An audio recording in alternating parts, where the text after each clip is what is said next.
Hi everyone, happy St. Patrick's Day, yay! Hope you're all having a good day so far. This video is actually inspired by, well, if you want to call it inspired, it's sort of inspired by my lack of sleep lately because daylight savings time of course kicked in last weekend, and I can tell that a lot. Like, I really notice the change because I anchor a morning newscast. I wake up at 1:30 in the morning. I try to get to bed, you know, like around 6:30, let's say. And so when it's still light out when I'm going to bed, it makes it harder to fall asleep, and I'm not feeling like I'm getting as good a sleep as I used to. So anyway, I thought it would be interesting to do a video kind of talking about the ways you can compensate beauty-wise for a lack of sleep, because I think we all tend to feel a little better or feel like we look better, you know, when we're well rested. I mean, I think it shows all over your face, really.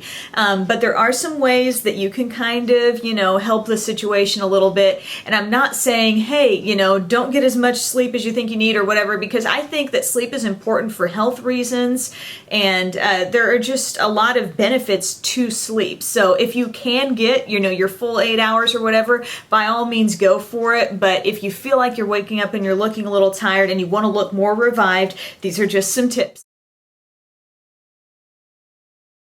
One thing is to wear light or bright colors. For example, this green, kind of bright on me today, but it is bringing a little more life, a little more energy. It's brightening up my face a little bit. Clothes can do that. It's amazing how you'll put on different colors and you'll be like, why do I look better?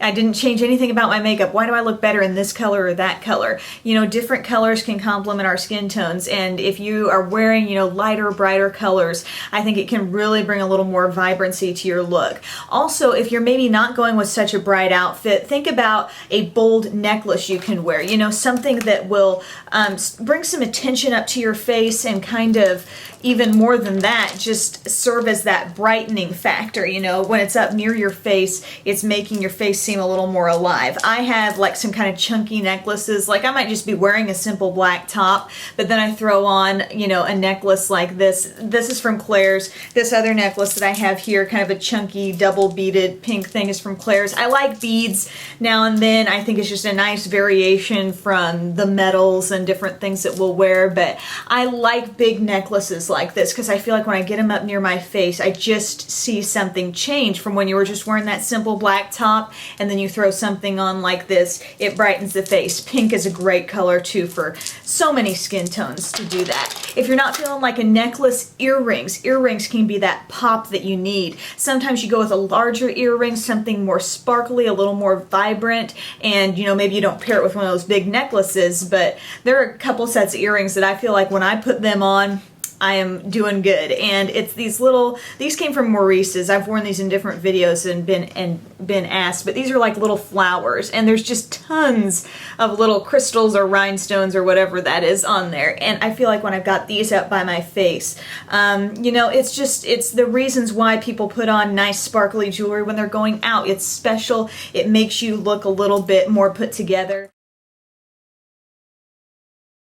Also, think about wearing your hair up. I feel like putting your hair up, like even today what I just did, I took, you know, like I went like I was going to do half up hair. I pulled the top section of my hair up, teased it a little bit, and then bobby pinned it right behind here, and then pulled the rest up with it and just made it into a ponytail. And something about getting your hair up, it lifts people's eye when they look at you. And also, once your hair is up and done, generally, if you've got some hairspray on there, it's done. You're not fussing with it throughout the day. So if you're not in the mood to, you know, do a lot of fussing, getting your hair up and really pulling it up so that the eye, everything looks a little bit more lifted, I think it does something. And it might be one of those days where you want to think, oh, I want to cover up my face a little bit. I want my hair down, want, you know, the bangs crossing over half of my face or whatever. But if you really want to look more alive and lively, this is going to do it.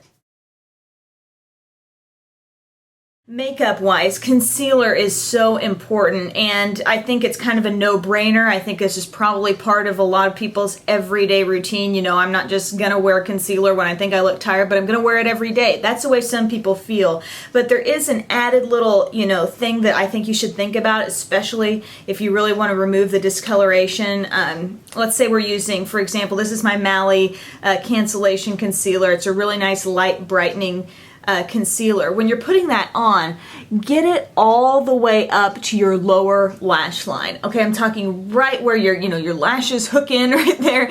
Get it all the way up there, because what I think some people neglect is that there is discoloration all the way up in that area, if not more. Redness and, a look of puffiness, tiredness, whatever, right up there next to the lash line. So don't just think, oh, I'm dark right here, I'm going to put my concealer down here. Get it all the way up there. That's a trick I learned when I was watching Bobbi Brown. I think I had watched her on QVC at one point, and she shared that trick, and I was like, this is an eye-opening moment in my life right now. And then when I tried it, I was like, such a difference. Such a great little way to get a little more coverage going on in that area and making yourself look more finished and polished. Where the eyes are concerned, and don't necessarily take what I did today because this is my St. Patrick's Day look and I just kind of went nuts with it, but you might think that a lot of heavy contouring and shading is going to give you, that sexy look, but it doesn't necessarily do a whole lot for making you look well rested. So think of maybe simplifying your eye look a little bit and not reaching for the deepest and darkest of the colors you have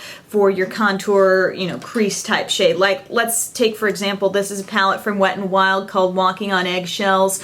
A white like this is great to get this all over your lid, and then use a crease shade like, say, a medium brown like this that is going to be natural, not to mention quick to use, to put a look like that together, but it's not going to make your eye look like it's receding quite so much like dark colors can do in the crease, and it's going to make you look a little bit more awake. If you put on then your liner on your upper lash line, if you want to maybe smudge a little bit of some liner on the lower lashes, definitely use mascara and curl those lashes, but that can be, your look that makes you look a little more wide awake. And I totally understand the issue of not always being able to pop on some false eyelashes in the morning. There just isn't the time a lot of days if you're working, going to school, and thinking, not gonna mess with it.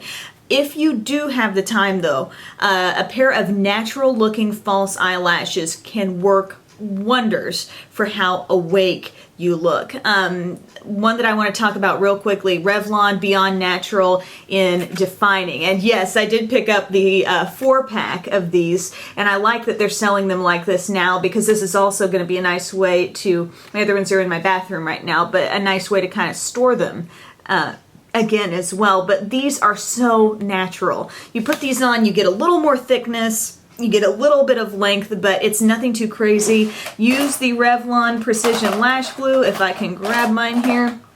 This is the lifesaver too. This does not take long to use.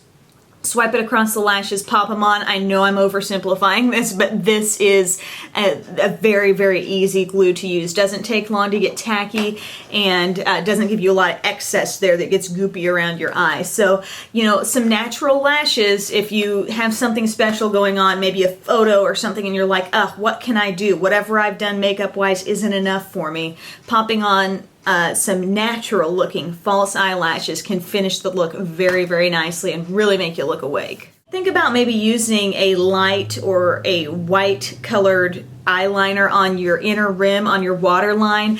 That can make your eyes look more wide awake. For me, I might just use straight up white because I am on TV, and that doesn't necessarily show like, oh my gosh, there's white there. It just comes off on camera like I'm maybe looking a little more awake than I really am. Some people like to go for peach because maybe in person it's a little more obvious when white is there. So some sort of, light beige or something that can basically eliminate the redness that you might get on your waterline and kind of cover that up. That's a great thing too.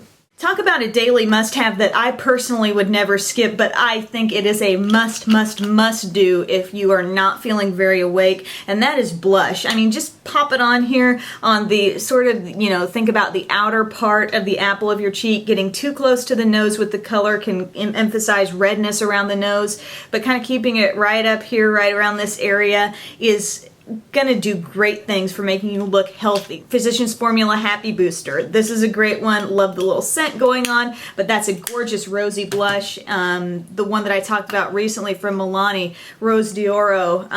This is a baked powder blush here. Pretty apricot shade. Think about a brighter or lighter colored lip as well. And when I say brighter, I don't mean this has to be a neon shade to get the job done, but using a nice red like NYC sheer red, or, you know, a nice pink if you've got one of those Revlon color burst shades, and like baby pink or carnation would be pretty. Coral colors are great as well, but something that is going to basically contribute to the glow that you've got going on your face. Right now, you know, my lips are pretty light, but I feel like they're not sort of sucking the life out of the rest of my face, for lack of a better word. Sometimes, you know, you put on something that's either too dark or too light, and it's like, this is not working with my skin. What I've got on now is actually MAC's Viva Glam 2. This kind of neutrally lipstick bordering with a little bit of a cool pink undertone perhaps. And I've got that on along with my NYX lip gloss in Sweetheart. So that's kind of a peachy color. Once again, I'm not trying to say that, you know, use this as an alternative to sleep, use these methods, you know, and don't get as much sleep as you need, because I think sleep is really important. We should all shoot for getting as much as we can, but I know I've found even when I do get enough sleep, I don't always look like I did. So these are just some ways to perk yourself up in the morning or whenever you have to get ready, and kind of get you on track for having a better day. So thank you for watching. Have a great day, and happy St. Patrick's Day. Bye.